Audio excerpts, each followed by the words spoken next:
Law and order పరిస్థితి మీద review చేసే ఉద్దేశంతో జమ్మలమడుగు పట్టణం సందర్శన చేయడం జరిగింది.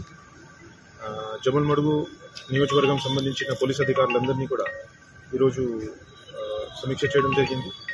రీసెంట్గా పోలింగ్ రోజు తర్వాత పోస్ట్ పోల్ జరిగినటువంటి ఇన్సిడెంట్స్ గురించి కూడా డీటెయిల్గా రివ్యూ చేయడం జరిగింది.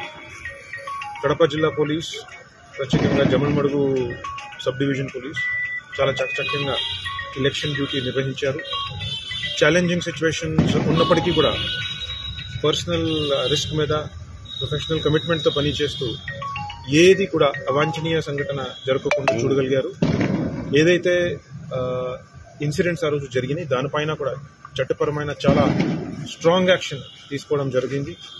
అదేవిధంగా ఇప్పుడు రాబోయే ఎన్నికల రిజల్ట్స్ వచ్చే రోజు కొన్ని డిస్టర్బెన్సెస్ కమోషన్ మళ్ళా జరగవచ్చు అని మాకు ఇన్పుట్ ఉంది.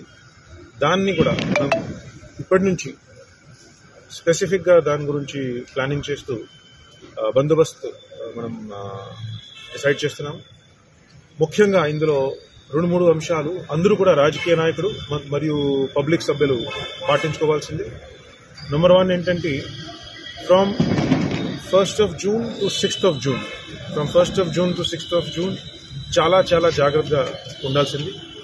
Definitely police will be taking preventive action against many people, including house arrests, ఎక్స్టర్న్మెంట్స్ from the districts, అవన్నీ కూడా జరుగుతాయి. ఖచ్చితంగా కూడా మనం అది తీసుకుంటాము యాక్షన్స్. దానికి కూడా ఇప్పుడు తెలియజేస్తున్నాను. అదేవిధంగా 6th June వరకు కూడా మోడల్ కోడ్ ఆఫ్ కాండక్ట్ ఫోర్స్లో ఉంటుంది. సో ఎట్టి పరిస్థితిలో కూడా ఏ మాత్రం rallies, public meetings, processions, victory celebrations are not permitted. Let me repeat that again. 6th June వరకు కూడా model code of conduct is in force. No rally, no celebration, no procession is permitted at all. Nothing whatsoever. No gathering of people shall be permitted above 5 persons anywhere.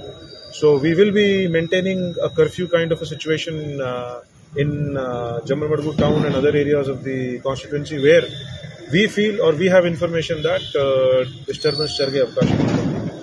ఖచ్చితంగా కూడా ఎవరైనా కూడా ఏదైనా పీస్ని disturbance చేసే, శాంతి భద్రతని విఘటన పెట్టేలా కార్యక్రమం చేస్తే 100% నాన్ బెయిలబుల్ సెక్షన్స్ కింద వారిపైన చట్టపరమైన కఠిన చర్య ఉంటుంది అని తెలియజేస్తున్నాను. We are ready to use legal and all the administrative means to prevent any disturbance. దాని గురించి చాలా పకడ్బందీగా ఈసారి బందోబస్తు ప్లాన్ చేయడం జరిగింది. ఫోర్స్ కూడా ఈసారి మాకు అందుబాటులో ఉంటుంది. Last time because of polling station duties force కూడా డిస్పర్స్డ్ ఉండేది. ఈసారి పోలీస్ ఫోర్స్ చాలా బలంగా ఉంటుంది.